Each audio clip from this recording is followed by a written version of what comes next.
Well, hello, bonjour, and you're all very welcome this morning to our webinar, Investing to Connect Ireland and Europe, the Celtic Interconnector. This is a joint event with the European Parliament Liaison Office in Ireland and the European Movement Ireland.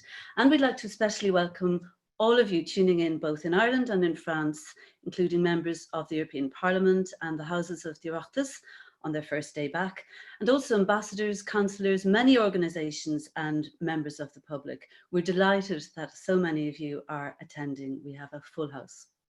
Bienvenue à toutes et à tous à ce webinaire sur le projet d'interconnexion mené par la France et l'Irlande, le Celtic Interconnector.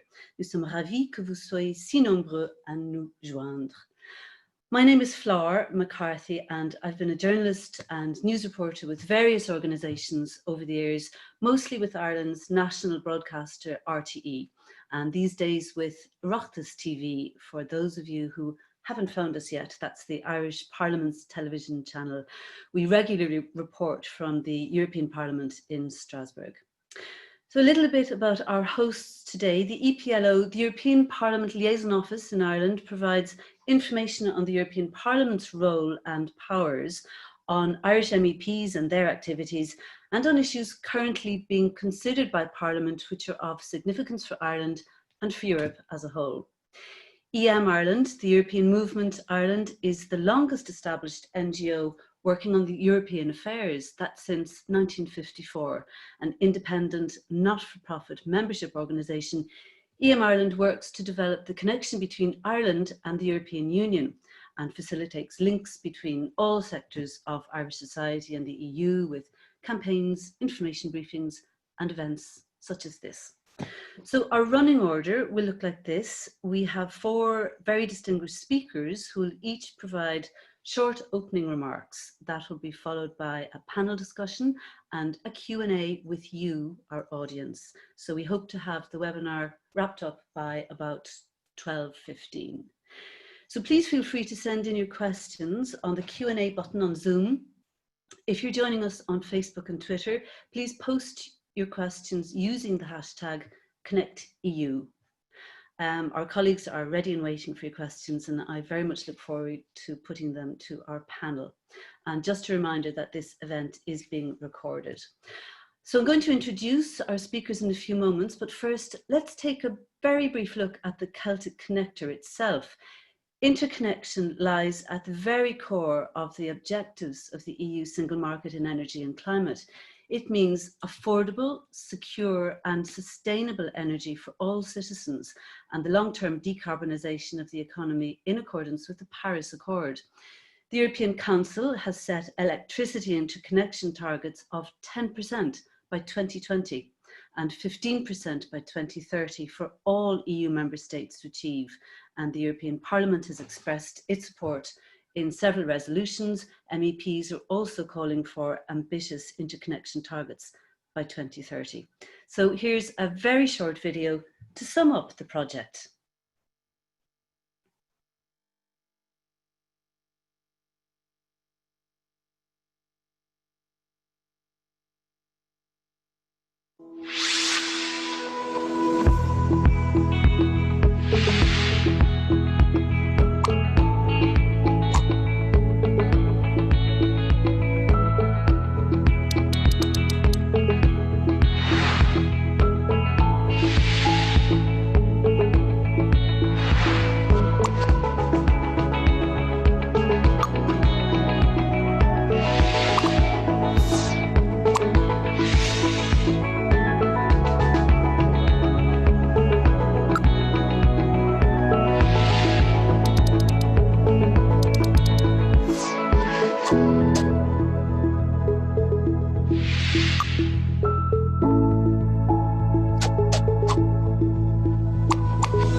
Let me introduce you to our panel. We have four. Ambassador Stéphane Crouzat has been Ambassador of France to Ireland since June 2017. He was previously diplomatic advisor to Ms. Ségolène Royal, Minister for the Environment, Energy and the Sea for 3 years, and involved in the preparation and implementation of the Paris Agreement on climate change. He was posted to New York as spokesperson for the French mission to the United Nations and had previous postings in Scotland and in Warsaw. He's worked on EU affairs, having been Deputy Director of the UE Division at the Ministry for Foreign Affairs in Paris. He's a graduate of Sciences in Paris and École Nationale d'Administration. Each of our speakers will have about 5 minutes, by the way. So Seán Kelly, coming to us from Kerry this morning, is Ireland South MEP. Seán has been a member of the European Parliament for Ireland since 2009. He's current leader of Fine Gael in Parliament and part of the European Peoples, the EPP group. Mr. Kelly sits on the European Parliament's committees on industry, research and energy, international trade and human rights. And he's also been heavily involved in green politics, leading discussions in his committee ahead of the Paris Agreement and representing Parliament at COP21, 22 and 23. We're also joined this morning by Mary Donnelly, Chairperson of Renewables Energy Ireland. Now, Mary is Chairperson and was appointed in January 2019 for a 2-year term. She's a former Director of Renewables, Energy Efficiency and Innovation at the Directorate General for Energy of the European Commission. During her 30 years with the European Commission, she was a leading advocate of policies and strategies to accelerate energy transition. She formulated key elements of the Clean Energy for All Europeans package, designed to put energy efficiency first, achieve global leadership in renewable energies, and provide a fair deal for consumers. And she's also an advocate for equality. So, Mark Foley. Mark joined EirGrid Group as Chief Executive in June 2018, having held the role of Managing Director of Land Solutions in Quilta since January 2016. Previous to that, Mark was Managing Director of Quilta Enterprise, where he led the development of new businesses in renewable energy, telecommunications, development and land sales. Before that, again, he was Director of Capital Programmes at Dublin Airport Authority, and in this role was responsible for master planning, permitting the delivery of 1.5 billion in airport infrastructure at Dublin, Shannon and the wonderful Cork Airport. Mark has a BA in Chemical Engineering from UCD and a Master's in Industrial Engineering from UCD also, and has done courses at Penn University. There we have it, our 4 illustrious speakers, and Stéphane Crouzat, the Ambassador from France to Ireland. The floor is open to you, please. Thank you very much, Flor. That was, I'm delighted to be part of this great initiative. Thank you to EMI Ireland and the European Parliament in Ireland for organizing this. Well, the Celtic Interconnector has a very good video that presented the key figures. 575-kilometer project, 500 kilometers on the ground, 700 megawatts, 400,000 homes that will be powered thanks to this project. It's a long-haul project because it will hopefully be in operation in 2026. But what I want to stress is that it does go back along, because it started off in 2013 when it was a project of common interest by the EU. But Brexit, when it happened in 2016, gave the project a new sense of purpose. Because as we know, there is no connection between Ireland and the continent, connections with the UK, not with the continent. And so politically, it has become a very important issue. You will remember that when François Hollande came to Ireland in 2016 met with Kenneth and Taoiseach, they were there when feasibility was signed between the 2 main operators. And then a few years later, last year in 2019, President Macron and Taoiseach Varadkar signed a letter to President Juncker to support the request for funding by the EU Commission. And then a few days later, we had François Dorgy, our Minister in charge of the environment, met with Minister Bruton and Tonishter Coveney at the time in Cork for the signing of the application by the two operators. And Mark Foley, in fact, was there signing this application. And all this proved extremely successful because a few months later, in October, we had the excellent news that the EU was going to fund this project to the tune of 530 million euros, which corresponds to about 57% of the total cost of the project. So hugely successful bid, and delighted to see that despite COVID and you know all the upheaval that has happened in the last few months, things are going as planned, with phase 4 now out of 6 in going to finalize the exact location for the transformer in Ireland. So this project makes complete sense. It makes sense for Ireland because it will really induce a virtuous circle. It will the project will prove successful if there is a massive development of renewable energy, particularly of offshore wind in Ireland, and the massive development of such energy will only be possible thanks to the connector.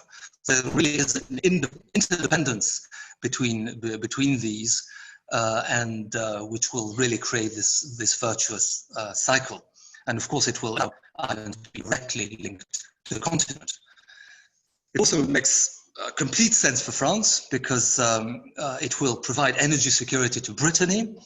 You know that Brittany is really at the western part of France, and it's a little bit isolated, and sometimes there is that difficulty to bring all that electricity from the east into Brittany, and there will be with that the possibility for Brittany to be getting electricity from all the wind turbines that will be blowing the island into Brittany. And of course, it makes sense for both countries within a wider European context. We have this aim to reach 10% of interconnections for every member state by 2020, and hopefully 50% by 2030. And with that interconnector, France is roughly at this goal. So really, it's very important for the European Union as a whole to have this interconnector, because integration of the EU networks will allow for stability of production, creating export opportunities for periods of intense production. It will allow for security of supply. It will allow for best prices for consumers, and it will also allow for the transition towards less carbon-intensive energy throughout Europe. So, just in one word, fantastic project, huge political support, and looking forward to it being operational in 2026. Back to you, Flor. Thank you very much, Ambassador. Merci beaucoup. And I must just apologise very briefly to our audience for some issues there with the sound. It was a little bit indistinct and shaky at times. Let's hope the link to Kerry is better.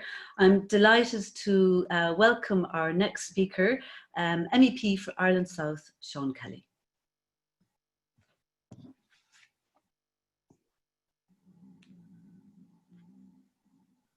Okay. Can you hear me? We can hear you loud and clear, Seán. Okay. Thank you, Flor, and hopefully the sound is good from Kerry, as you say. Perfect. And thanks to the European Parliament Liaison Office and the European Movement Ireland for organising this very important event.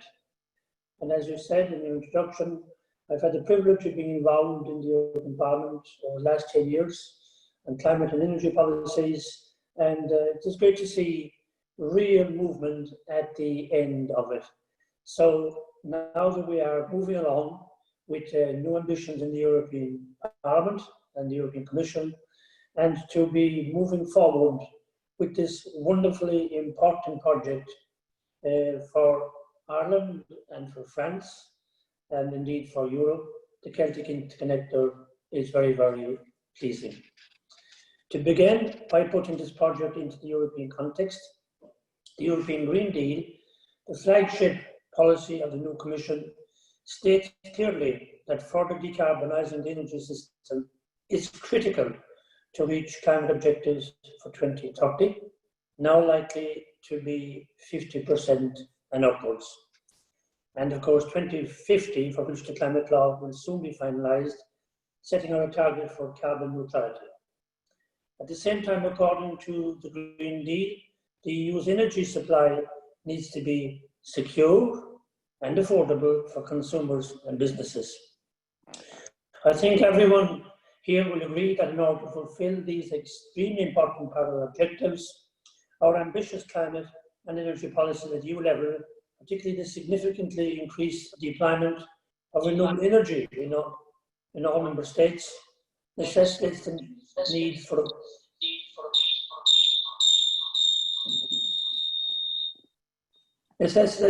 for a well-integrated and interconnected European electricity market. Because of this, connecting EU energy markets is essential, and investing in projects like the Celtic Interconnector, which links Ireland's energy system to the French system, brings a number of benefits to our citizens. Firstly, it will deliver better electricity prices, reducing consumer bills, but also aiding Ireland's international competitiveness. Secondly, it will enhance our security of electricity supply, particularly important now, I feel, given we will soon be almost 100% reliant on Britain for our gas supply, and a new government policy that doesn't appear to seek diversification options for gas. Thirdly, and perhaps most importantly, it enables us to ramp up our deployment of renewable energy towards our target of at least 70% by 2030 and firmly establish Ireland as a world leader in the sector. This project is timely for a number of reasons, but not least for the fact that its construction will coincide with the implementation of the most ambitious policy and investment framework on climate and energy we have ever seen at EU level in the form of the European Green Deal. Additionally, closer to home, the next 10 years is set to be transformative for the country in terms of decarbonising our economy in line with our climate objectives. And the significant step up in ambition in the programme for our government just announced last weekend. In this regard, it is welcome and timely. The Celtic Interconnector is set to be a vital element of our transition to a greener economy in the second half of the coming decade. Indeed, without it, I don't think we could do it. Renewable energy is obviously an area in which I have a big interest, having part of the team in 2008 negotiated a 32% renewable energy target, with an upward only review clause. Let's not forget that. That was crucial, and upward it will be going. The ambition of this renewable energy target, along with the European Green Deal, offers an enormous opportunity for Ireland.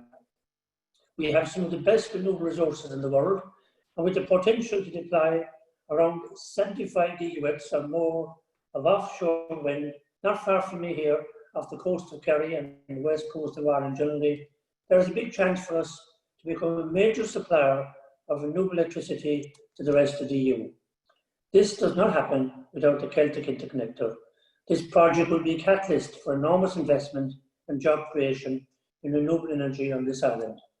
This project positions Ireland perfectly to be a major beneficiary of the European Green Deal, and so the time is now to secure high-level policy support at EU level for the realisation of our renewable energy potential and ensure we can capitalise fully on the interconnector when it becomes operational. Securing a strategic project approach to the large-scale development of Ireland's renewable energy potential at EU level, along with other similar high-potential clusters across the Union, is certainly something that should be explored with Vice President Timmermans in the months ahead. The benefits are clear. In a wider political context, this is a project that helps to bring us even closer to our European friends. Connecting Ireland to France in this way is particularly important, given they are now our closest EU neighbours following Brexit, and a very close traditional ally over the years, especially in relation to agricultural matters. The Celtic Interconnector is an important signal of European solidarity at a crucial time when many people are beginning to question it, and that the European Union has been quick to recognise this, as demonstrated by 530 million investment into the project by the European Commission under the Connecting European Facility at the end of last year. And this is something that should be highlighted a bit more. This is a project that has deserved recognition at EU level for the benefits it can bring to the European energy system, and I look forward to its completion as soon as possible. With that, I will conclude my introductory remarks, and thank you once again. And great to be here with Mark and Marie and others in relation to discussing this very interesting and wonderful project. Thank you very much. Well, thank you very much, MEP Seán Kelly. I think we had one or two tiny echoes from beautiful Kerry there on the line. And thank you, our audience, for bearing with us on that. Well, let's hear now from Mary Donnelly, who's chairperson of Renewables Energy Ireland. Mary. Thank you very much indeed. Oh, sorry. I beg your pardon, I was actually setting my timer so as not to go over time, but I'll forget it. You'll let me know if I speak too long. Firstly, thank you very much indeed for the invitation to participate in what is an excellent webinar on a super futuristic investment project for Ireland. The Celtic Interconnector is really very exciting in many, many respects.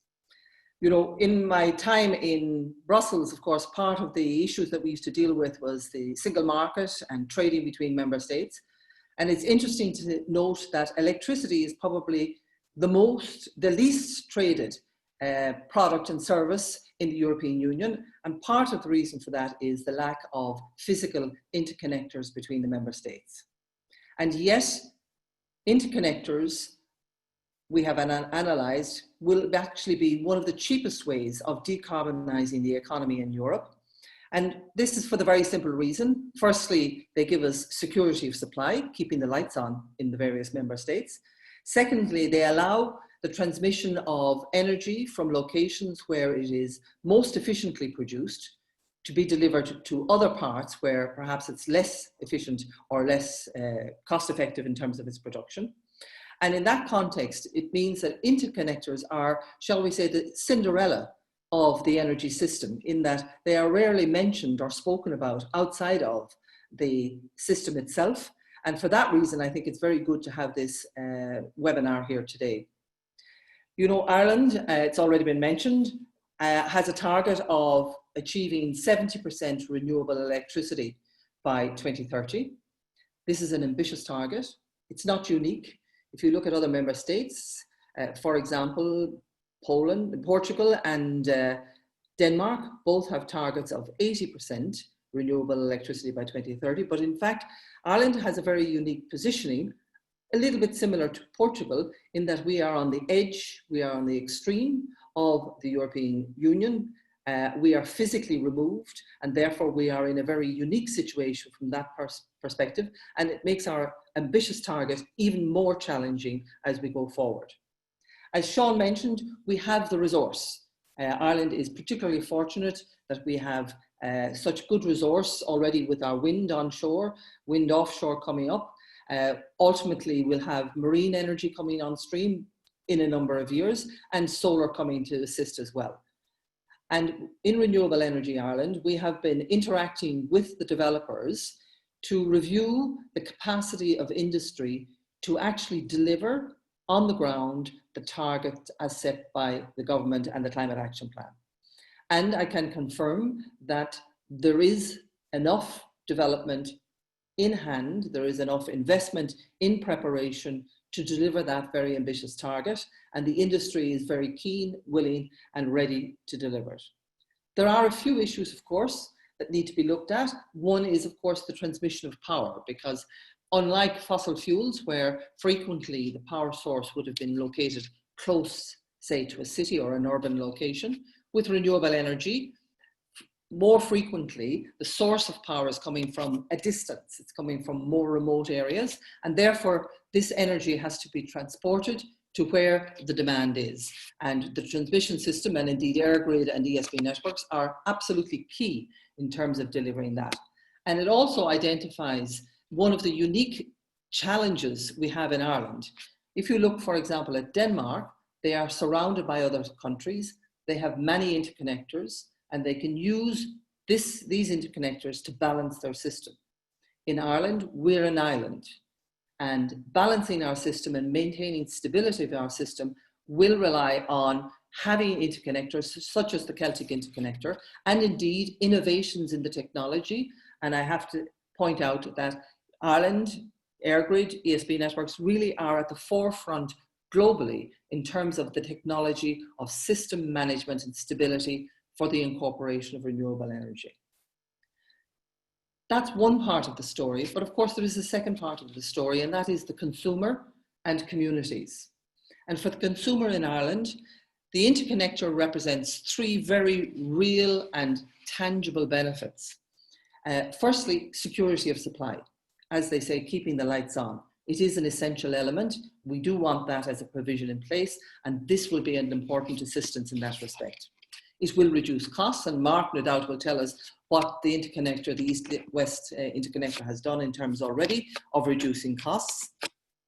And thirdly, it will allow us to bring renewable energy, indeed indigenous Irish energy, into our electricity system, thus reducing the import costs of fuels from other parts of the world and using our own natural resources. But the reality is that for communities, and for some communities in particular, this means the infrastructure will have to be built in their locality. And this is always a sensitive issue. You know, when we build a motorway, it benefits everybody, but somebody finds themselves living beside the motorway, or a bridge, or an airport, as the case may be. And this is where it's very important that communities understand the rationale, the reason for these investments, what the benefits are, not just for themselves, but ultimately for the society in Ireland are. And of course, that communities have the opportunity to be fully involved, participate, and understand how this process is going to move forward. In the end of the day, it's only when you get the combination of the government policies, you get the combination of the industry behind it as well in terms of investment, but most importantly, you get people on the ground in Ireland working together for Ireland Inc., that we will be able to develop and deliver a project as significant as the Celtic Interconnector. So I hope our discussion today will allow us to tease out a number of issues relating to that, because it really is a very important moment in Ireland's development. Thank you. Mary, thank you very much for that most interesting presentation. And I know we will definitely return to some of those points in the Q&A in a little while. But now I'm delighted to welcome Mark Foley, CEO of EirGrid. Mark, over to you. Good morning all. Thank you for the kind invitation to talk about this fantastic project. I often describe it as arguably the most important infrastructure project in Ireland in the next decade. This is also happening at quite an historic moment where two of Ireland's longest standing political foes in political terms have entered into a coalition government, which also includes the Green Party. And I think this particular construct of government will have, I think, a profound impact on the direction of travel for Ireland in terms of our ambition to deal with climate change. Next slide, please. So this is, I borrowed this from McKinsey. I hope they won't be put out by this. But look, just to put everything in context, and much of what I'm going to talk about in 12 slides is to put interconnection in the overall context. CO2 levels in the atmosphere have bumped along somewhere on average about 280 parts per million, never exceeded 400. Well, they now have. They've passed 400 parts per million after 350,000 years of our capacity to measure data in terms of atmospheric CO2. And on a do-nothing basis, we hit 1,000 parts per million in the next decade. So if that doesn't crystallize the problem, what does? So I think we've passed the point of questioning the science, bar maybe the odd crackpot who'll always find an outlet on some desperate media outlet. Next slide, please. The Irish government's response has been in two parts. Last year, the Irish government declared a climate emergency. I think it was passed unanimously by the Dáil. But secondly, and crucially, it was to create arguably one of the most ambitious policy objectives in our history as a sovereign state. We're 100 years old as a sovereign state, and the Climate Action Plan, in my view, matches any of the great policy initiatives in those 100 years. It's visionary, it's incredibly challenging, it speaks across, if not all, certainly most sectors of the economy, and with a focus on a new low carbon vision for both Irish society and our economy. It was launched in June of last year. Next slide, please. What does it mean? Well, the numbers tell the story. Our baseline position is approximately 60 million tonnes of carbon dioxide equivalent across 5 major elements of our society. The Climate Action Plan is betting the whole delivery of this plan on electricity by seeking to reduce the carbon intensity of the electricity system, the electricity sector, I should say, by over 60%, and thus drive synergistic savings into transport and heat as they transition to electrical energy from fossil fuels. Interestingly, that equates to approximately 3 to 3.5% reduction per year, while our newly formed government have agreed to an even greater overall reduction between now and 2030. And we await their deliberations of where the additional emphasis will land. Their target is 7% and is much more aligned with the Paris Agreement.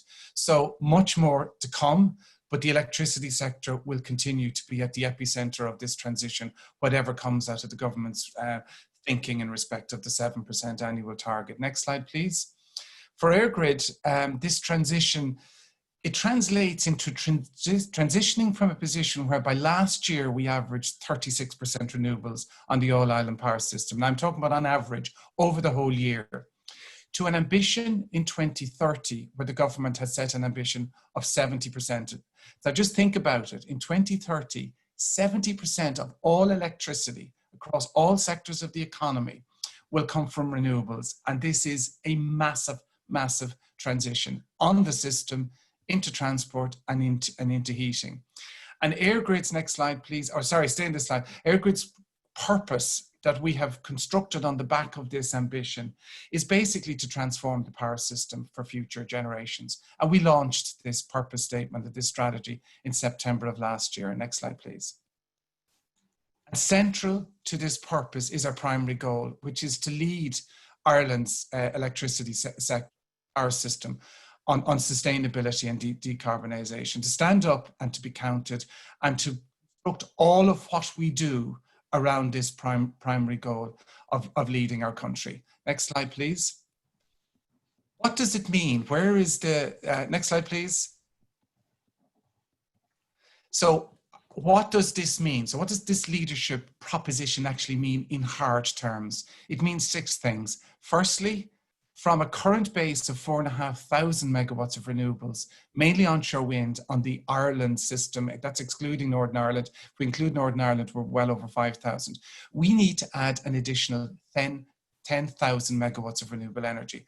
That'll come in the form of onshore wind, offshore wind, and solar energy. So we have to do in the next 10 years twice what we did in the last 15 to 20, an enormous challenge. Secondly, we have to reinforce the grid. We won't achieve this without reinforcing the grid. And that means new wires, it means upgraded wires, and it means new technologies on the existing wires. Interconnection is at the core, and I'll speak to the role of interconnection when I speak specifically to Celtic, but without interconnection, the jigsaw doesn't work. The plan doesn't work. The 70% on average renewables does not work. Fourthly, we need to design a power system which can operate at close to 100% renewable energy. Because to achieve 70% on average over 365 days of the year, you have to be able to harness the wind when it's at its max in the winter time in order to achieve that average. Little anecdote last Sunday. Last Sunday, we had 65% renewables on the power system, constrained for reasons of technology. And on top of that, we did another 7% with a full flow of electricity across the East-West Interconnector, Irish wind powering the United Kingdom with green energy. And if last Sunday was in 2030, with all of the interconnectors up and running, including Celtic, I can confidently say our power system would have been operating at 98, 99%. Fifthly, the market must evolve. If the market doesn't evolve, investment will not happen. So this is not just about technology, this is also about evolving the market and the trading environment and the investment sentiment for people who will invest in technology and other solutions. And lastly, just a bit of a hobby horse of mine, in all of this, EirGrid will want to be an exemplar, just in terms of how we work, how we conduct our business, if we're going to be part of this massive transformation. Next slide, please. So, next question is, why is interconnection so important? So I painted a picture of it being part of this very complex jigsaw of 5 major elements. Firstly, next slide, security of supply.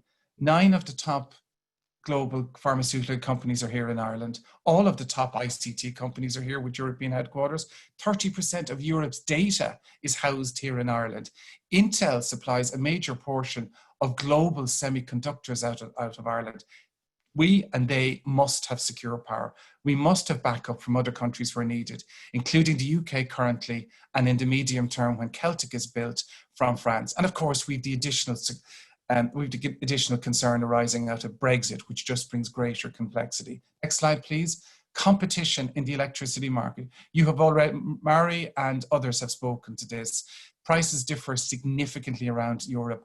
The more we interconnect, the more prices will literally, they will evolve to the lowest price coming out of the most competitive market. So competition is ultimately at the core of the European project, and interconnection helps that. Next slide, please. And crucially, sustainable energy. We must have green power if we're to facilitate renewables, which may not be fully understood by people. We in Ireland, last Sunday, we turned wind farms off because we simply could not handle it on the system. If the Celtic Interconnector had been there, we'd have been shipping 700 megawatts to. We need a power system that can handle close to 100% renewables. And crucially, those 10,000 megawatts that I spoke about earlier that we need people to invest in, onshore, offshore, and solar, they will only do so if they have a business case to do so. You don't have a successful business case if you're being switched off a lot of the time by the TSO. So we need routes to market, and interconnection provides routes to market for green energy. Next slide, please. So what is the Celtic Interconnector? And look, it's already been spoken about, but I'll avoid excess repetition. But it's a proposed electrical link between Ireland and France. And it's a fabulous example of cooperation between EirGrid and our counterpart in France. I'm going to try and say it, Réseau de Transport de l'Électricité, RTE. Bad effort. It involves the construction of a high voltage direct current subsea circuit between Ireland and France with the capacity 700 megs, which basically could power close to 500,000 homes. So it's an enormous proposition. 575 kilometres in length, of which about 500 is under the sea. And it'll link East Cork to Brittany. Developed jointly, as I said, it's got a capital cost estimate of approximately 1 billion. We'll never know till we finish procurement. Project of common interest. And it has been in the mix, as the ambassador said, for many, many years in terms of feasibility studies, getting it assigned project of common interest status, work with regulators to ensure that regulators will underpin the investment.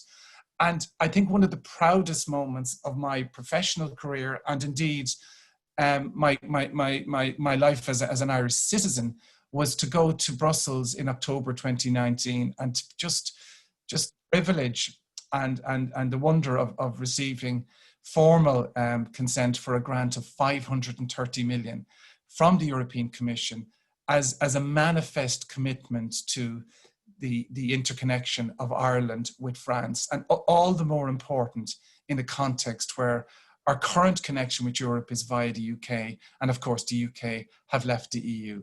So fantastic day in October of last year, and one I'll never forget.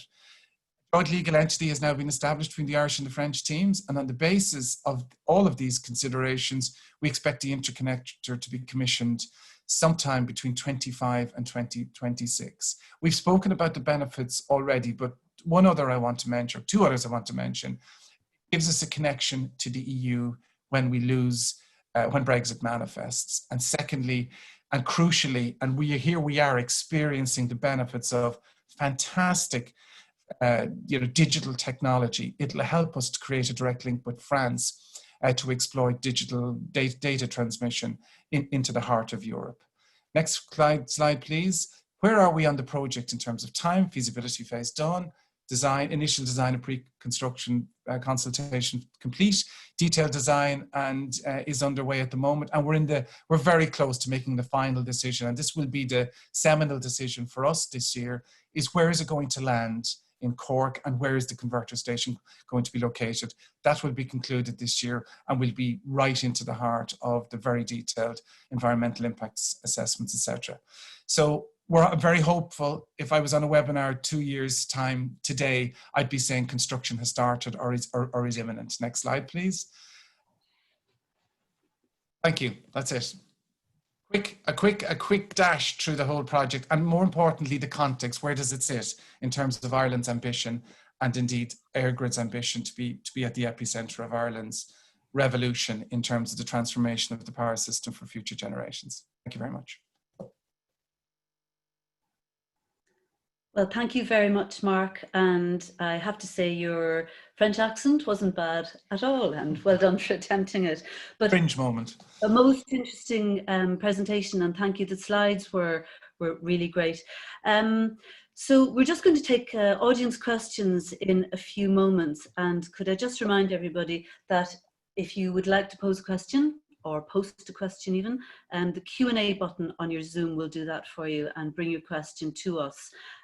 Also on Facebook and on Twitter, please use the hashtag EUConnects. So I would just like to pose 1 or 2 questions to you all to start off. And Mark, you mentioned, and I noticed that Seán Kelly did as well, our new programme for government, and in fact the new coalition government that Ireland has, and this is going to be a great opportunity for action on climate and action on energy. And Micheál Martin in the Dáil, our new Taoiseach, on Saturday said, the programme we have agreed puts action on climate change into the work of every government department. We must not just overcome this challenge, but we must turn it into a new opportunity. I'm wondering though, for consumers, how will they see this as an opportunity and benefiting them in brief? Would like to take that. There's 2 dimensions to this. There's the sort of the macro, which is what's happening in the broad direction of travel in terms of decarbonising our society and our economy. And then there's consumers maybe as active participants potentially, and that's something Maria speaks very eloquently to. On the first bit, the price of wholesale electricity in Ireland has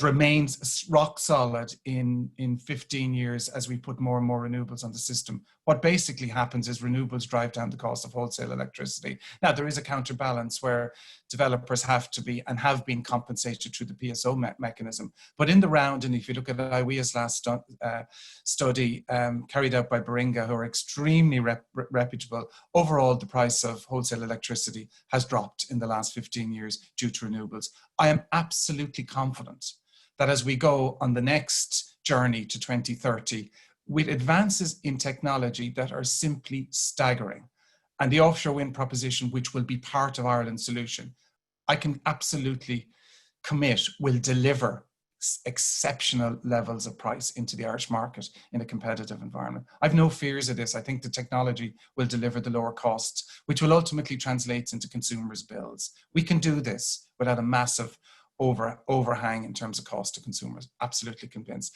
I let Marie speak to the whole issue of the consumer becoming a participant, which is very complex, very laudable, but quite challenging over the next number of years.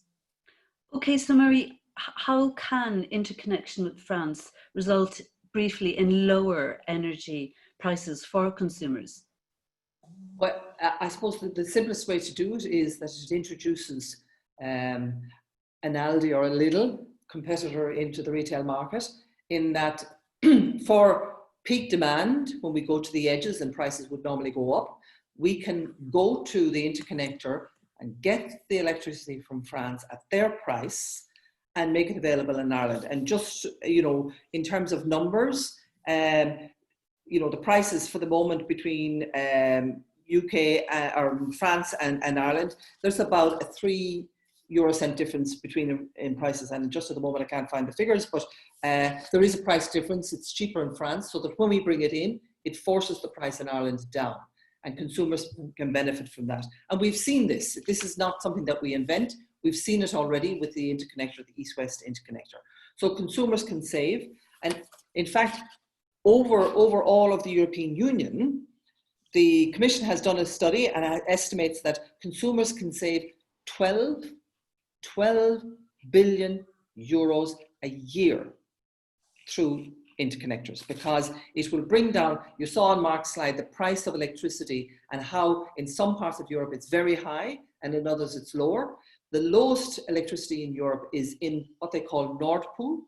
It's the Scandinavian countries and Denmark, and that's because they have lots of interconnectors and they can trade. So they have a very competitive market. And that's ultimately where the Celtic Interconnector will allow Ireland to participate in that kind of competitive market as well. Okay, thanks, Mary. All four of you have been extremely enthusiastic about the project in your presentations and in answers. A fantastic opportunity, a wonderful project, bringing economic benefits, the biggest infrastructure project in a decade. I'm just wondering, why has it taken so long then? And why are Ireland and France a good match? Why is it taking so long? Why is the Galway bypass taking 20 odd years? Infrastructure is a gritty business from conception to delivery. 10 years is a short time span in infrastructure. And equally, infrastructure has to be of its time. So we have been superbly served by the East-West Interconnector to the United Kingdom, which, as I said last week, and at many times in the winter, has been exporting at 100% from Ireland to the UK. This is part of the jigsaw, the 2030 jigsaw. To have it in place 5 years ago would have been premature. But what I like about it is the thinking and the planning and the vision has been knocking around for 10 years. And it means, from my perspective, that the proposition is so robust, the case is so compelling. And indeed, eventually, when we do get it procured, the technology will be of another generation, which of course will add further benefits. So, you know, 20 years, 10 years is nothing in infrastructure terms. Look at how Ireland's been built in the last 50 years. And you can point to many, many examples of where that is the gestation time in a modern democracy where we give people a voice and where we have very sophisticated planning systems. That's the nature of things. Can I add a word on that? I mean, 10 years is a normal time for such a huge project. We can see also that we had another project with Spain of an interconnector, which also has, is taking a long time. I want to insist on the significance of the EU funding for that project. We mentioned 530 million. Now, to get a point of comparison out of a 930 million project, to get a point of comparison, we got funding for the France-Spain interconnector in the Gulf de Gascogne, Gulf of Gascony, for a 370 kilometer interconnector. So it's a bit shorter, but technically much more demanding, as I understand, because there are huge crevices under the Gulf of Gascony. And this whole project will cost about 1.7 billion euros, and the EU Commission has allocated 578 million, so slightly more than for our project, but in overall terms, much less, because we get 57% of the whole cost of the project. So I just want to reiterate how much we got funding from the EU, because it's really, really very significant. Thank you very much, Master. Seán Kelly, could I ask you a question briefly? You're the MEP representing the south of Ireland, and I'm just wondering, what are people in Munster saying about the connector? How are the public reacting so far? They haven't really engaged with it yet. They're looking at projects maybe within their own area rather than looking at the Celtic Interconnector. So if you look at it, we were just discussing a minute ago why it has taken so long. Well, number one, I suppose we couldn't do it during the recession. But I can tell you, a little over a year ago, I was speaking to a key minister, I won't name him, about the importance of this project, and he told me it will never happen. Cost too much. If we invest in renewable energy projects at local level, biomass, etc., we won't need it. So the thinking wasn't there, the publicity probably wasn't there, but I think now, with a new government, and I actually welcome the Greens into government because they're increasing our ambition, but that ambition had been taking root already amongst the public. You've seen in the vote as a Green Scot going from 0 to 12 TDs, 7%. But also, as Mark pointed out, the Climate and Action Plan designed by the last government under Richard Bruton. So I think people will welcome this, especially when they see, as Mary pointed out, it's going to reduce costs. Nothing focuses the minds of people better than saying your electricity prices will come down, but also, equally importantly, people are more aware now of the need to decarbonise than any time in the past. You could really say only in the last year or two, people have really engaged in this, recognised what's happened, and now with the programme for government, I think you will see there'll be a huge appetite for this to happen. And also, we mustn't forget, as my colleague from France pointed out, 530 million from the European Union for this project is very significant. And people need to be aware of that to show the support that is there at European level for good projects, be there from Ireland and anywhere else. Right. Well, thanks very much, Seán. You said that the people are very, will be very vocal on it. Let's hear directly from them. We've got some great questions coming in from our audience, and I'm going to put some of them now to the panel. This question here: the direction of power through the interconnector will be determined by electricity price. With offshore wind and solar, I'm sure we'll see very low electricity prices in 10 years plus time. What do we know about France's plans for the future? And a related question, are they going to continue with nuclear, or are they moving towards wind and solar? Would like to take that. The Ambassador, I trust. Stéphane, I suppose. Yeah, I'm happy to respond on that one on the nuclear front. As you know, we currently produce about 70% of our electricity is from nuclear source. And there was a huge debate 4 years ago now on whether that was the appropriate amount or whether we should decrease it. And in the end, we decided through a law, the energy transition law in 2015, that we should decrease that amount to 50% of generation electricity would be from nuclear. And that would be compensated by the rise in renewable energy, mainly offshore, onshore wind and solar.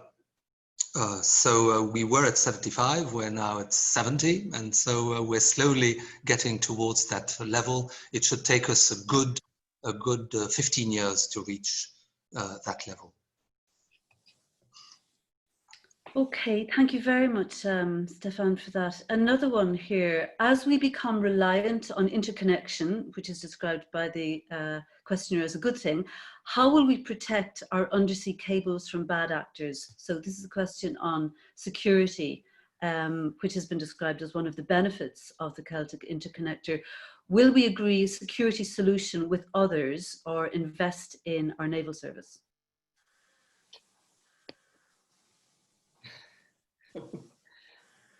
Harry. That's quite an interesting question, actually. One I hadn't thought of before. In terms of you're talking about sort of acts of terrorism or stuff of that nature. Yes. And clearly that's a risk we have every day of the week in all aspects of our business. Whether it's the line between Ireland and Northern Ireland as a much troubled line in its time, whether it's the cyber risk that is ever present in terms of parties wanting to get in at the electricity system, because you can do untold, or you can have untold impact if you shut a country's power system down. So I think it just sits in that universe of risks that we have to be A, aware of, and B, have clear contingencies and mitigations around. And ultimately, when it comes to interconnection, your system has to be secure that without it, you're still going to be okay. That is one of the overriding factors in signing up to interconnection. You still have to be able to operate your system if it goes down, because they do fail. They don't have the same reliability as an overhead AC line. But look, it's another dimension in terms of the global challenges we have to deal with, that we have to be alert to. Yeah, challenges on a more local level. We're getting questions on that too, Mark, just while you're here. When in construction and once completed, how many jobs will this create in Ireland and in France? Post-construction, it's a modest number of jobs, because ultimately these things are highly automated. They run by themselves. They're managed from a control room. So there it's not a long-term sort of employment prospect per se. You'll have an awful lot of people involved in the construction phase, certainly. But you look to the benefits are not about local employment. The benefits are very much about enabling this transition. I go back to the slide where I showed 6 dimensions. You take one of those dimensions out and it's not going to happen. We are not going to achieve our ambition. So it's a critical part of this jigsaw of a transformed power system.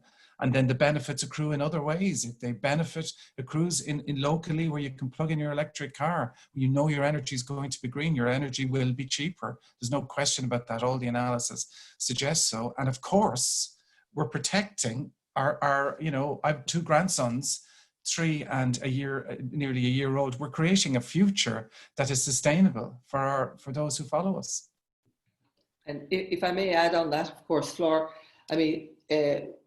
we currently have about 4,000 to 5,000 jobs in the renewable energy industry in Ireland as it is. Those numbers will probably double as we go forward, as we roll out more onshore and certainly offshore wind and solar. And these jobs are protected. These jobs are maintained by virtue of the fact that our system is going to be sufficiently robust. So it's yes, new jobs locally, but it is also protecting the existing jobs that exist throughout the country, not just in the locality where the line will land, but throughout the rest of the country. Thanks, Marianne. Here's a quite related question on business. What kind of cooperation opportunities will the Celtic Interconnector bring for Irish and also foreign companies? Well, the interconnector is part of the challenge of running the electricity system, of course, is maintaining stability. Not being an engineer, I have to have things explained to me in a very simple way. So when Mark, for example, talks about stability in the system and the grid and maintaining that, a colleague one time explained it to me like, the spinning top you had when you were a child, and you could pump it up and it would spin around and would make lovely noise and music, whatever. And as it ran out of power, the sound would go, and then it would fall over. So that's how I associate keeping the grid in position. It's the analogy I have in my head. And part of the challenge there is peak demand. And for the industry in Ireland, being able to cope with peak demand is hugely important. In a data center, they cannot afford to be out of power even for a second. It's just one of those things they absolutely have to have.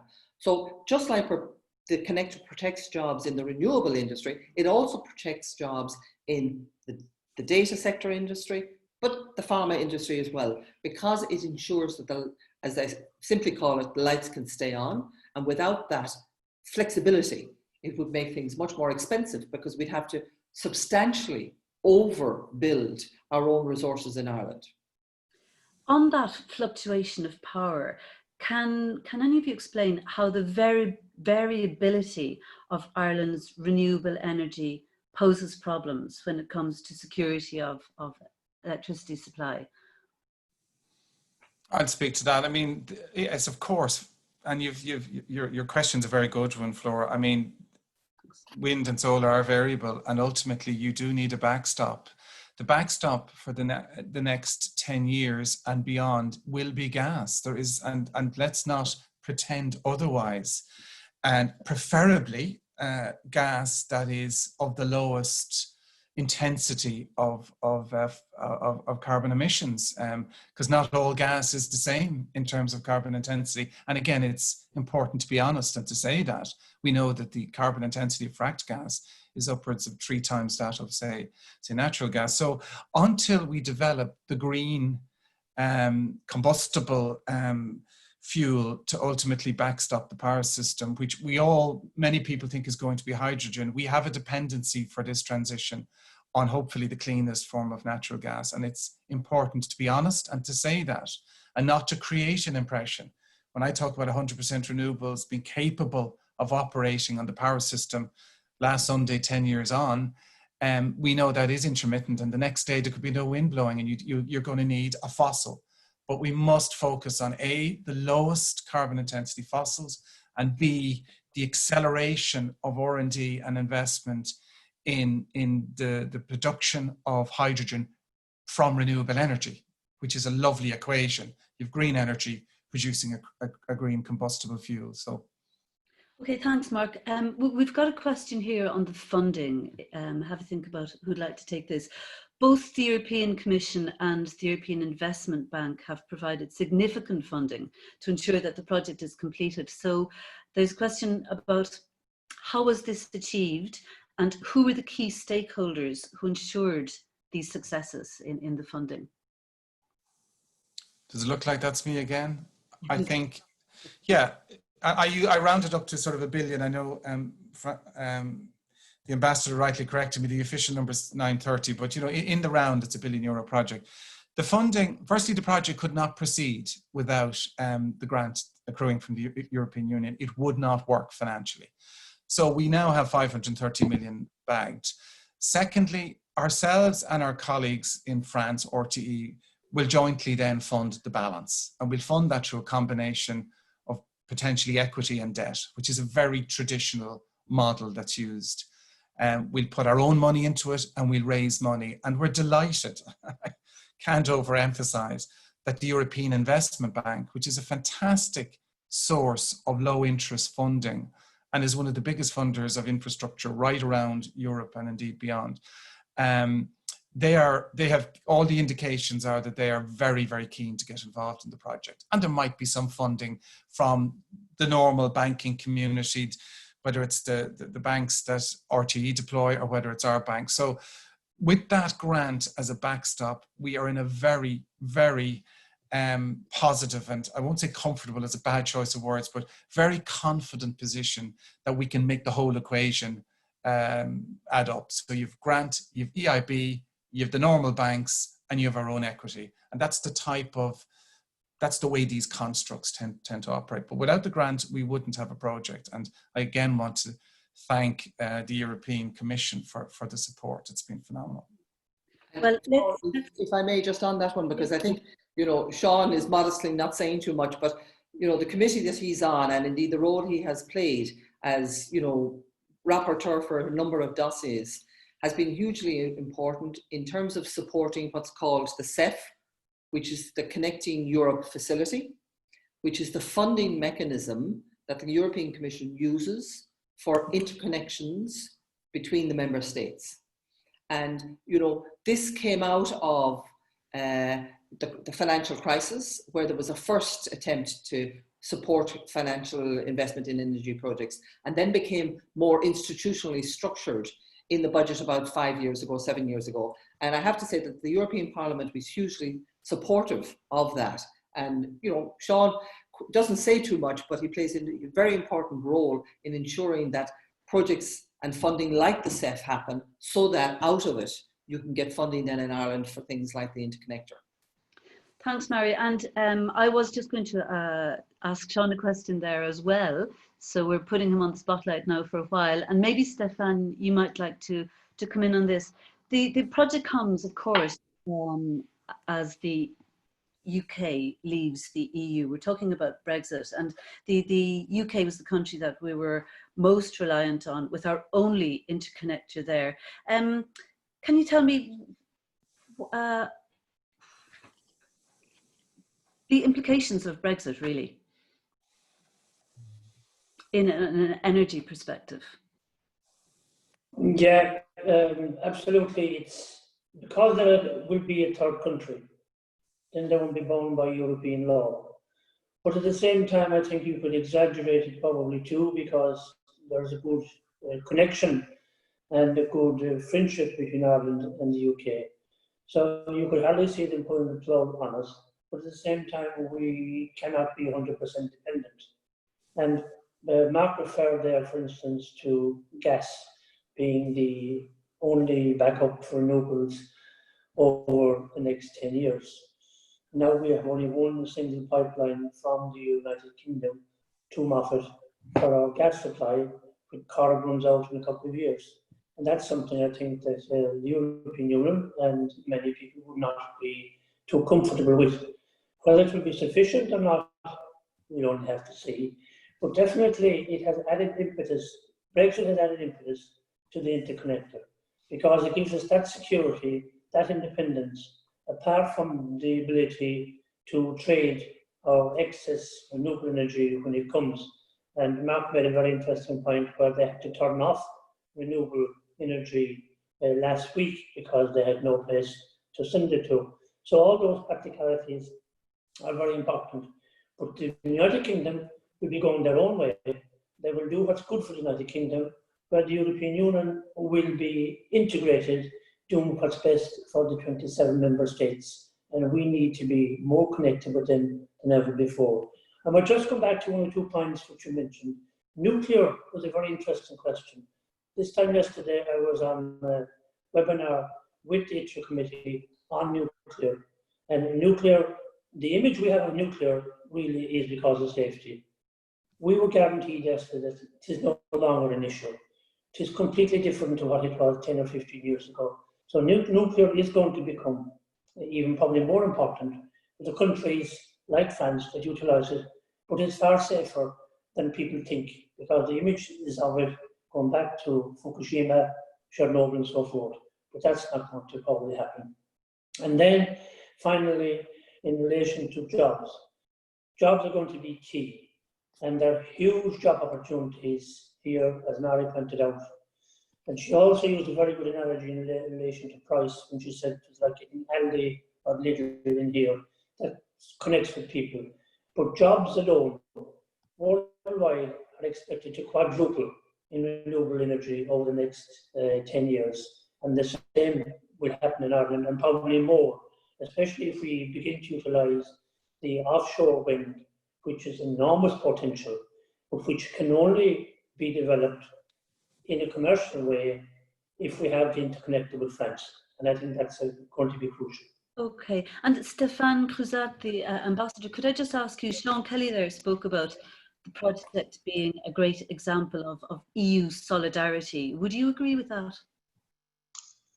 Well, absolutely. I mean, it's as I said, it's technically and economically viable, but it's also politically extremely important, and that's why it got this huge political support, which I mentioned earlier on, from at the highest level, with President Macron and Leo Varadkar signing this letter to ask for that support to President Juncker. So it's definitely very, you know, it's hugely symbolically important. There was another thing I wanted to mention about Britain and you know, Britain leaving the EU. Britain will, you know, whether they're in or out of the EU, they'll be here to stay with 66 million people, and who will all need electricity. So I don't foresee a sudden break in the interconnection between Britain and the rest of Europe. Indeed, we have interconnections with Britain, one of them going through the Eurotunnel, and I understand the Green Link between Ireland and Wales is underway. I think it's due to be finished in a couple of years, and that shows that there is this need for greater interconnection between all countries in Europe, in the geographical sense.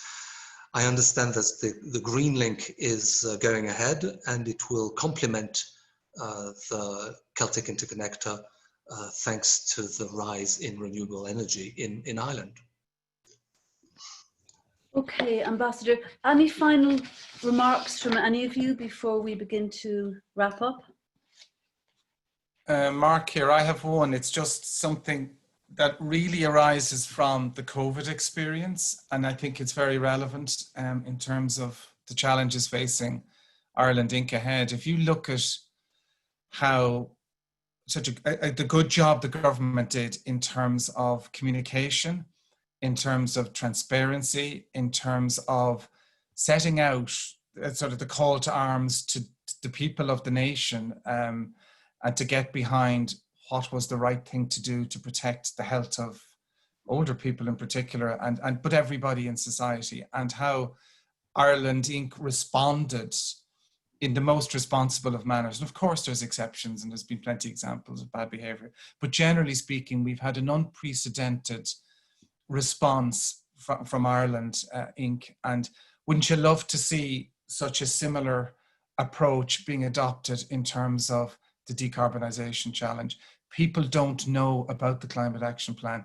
People don't know, that McKinsey slide I showed you, of the consequences of us not acting in the next 10 years.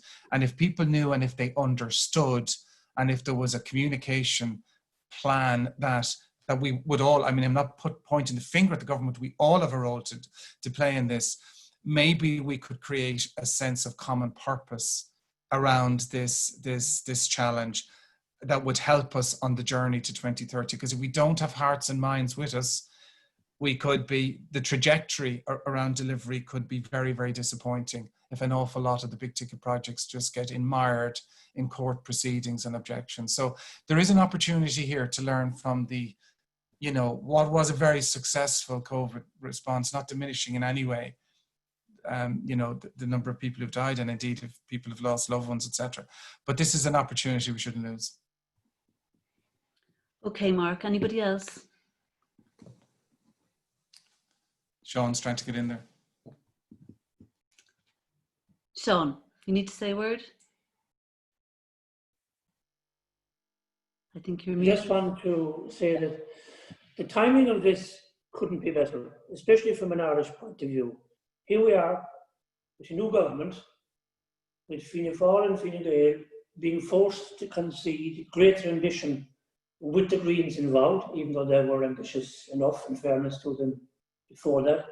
But now, with the interconnector, with the new policy in government, this is going to drive investment in renewables in Ireland.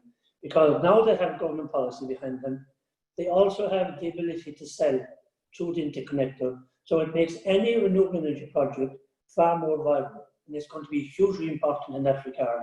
And I can see over the next couple of years, far more investment in renewables, enthusiastically given, not just because of the desire to lower emissions, but because there'll be an opportunity to make profit from it. And when you have instruments at European level, like InvestEU, which are devoting about 25% of their funds to renewable projects or climate mitigation projects anyway, the timing couldn't be better from our point of view. So let's drive it on. So it's been a pleasure to be involved here this morning. Thanks to Marion, Mark and the Ambassador, and also to yourself for moderating this lovely project this morning very well. Thank you very much indeed. Well, thank you very much, Seán, for those kind words. And thank you all very much, the audience, for your questions, which are still coming in, I have to say, but I'm afraid time is against us. So just a few closing remarks to wrap up and I suppose sum up some of what we've heard. It was striking, I believe, how positive all of these contributions were. Fantastic, wonderfully important, enormous opportunity, just some of the words used this morning to describe the Celtic Interconnector. Key among the benefits, the French ambassador spoke of the virtuous circle for Ireland in which we boost renewables and lower prices, and France also benefits. Seán Kelly, we heard there, emphasised the funding, €530 million from the EU as an example of EU solidarity. And he also spoke about it, how it reflected how France is our closest EU member state post-Brexit, and a closer, even closer relationship is emerging there. Mari spoke of the super futuristic project that this is, and that it will end the fact that electricity is one of the least traded EU commodities due to an absence so far of interconnectors. And she also presented the challenge: new electricity supplies come from remote locations and has to be transported to where it's needed. And Ireland is going to be an innovator in this. Mark explained how competition is at the core of the EU project and we need interconnectors. He also spoke about this means the grid, and it has to change. Renewables if renewables are to be sustainable, and that is something that of course is in the programme for government when Ireland looks ahead. And as Mark also said, that this new coalition is putting climate action and renewables at its core. So again, thank you all very much for your wonderful contributions, to Seán Kelly MEP coming live from Kerry, loud and clear, to our French ambassador Stéphane Crouzat, Mary Donnelly and Mark Foley, and again, once again, to our audience. Thank you also to the European Parliament Liaison Office in Ireland and to James Temple-Smithson for hosting this very timely event, and to European Movement Ireland for supporting the webinar. Hopefully you can all join us soon in person in the European Parliament Liaison Office in Dublin at Europe House. And we're going to put some details on screen now of how you can all keep in touch on this Celtic Interconnector project and on other projects that will be relevant looking ahead. So once again, thank you all very much for joining us today.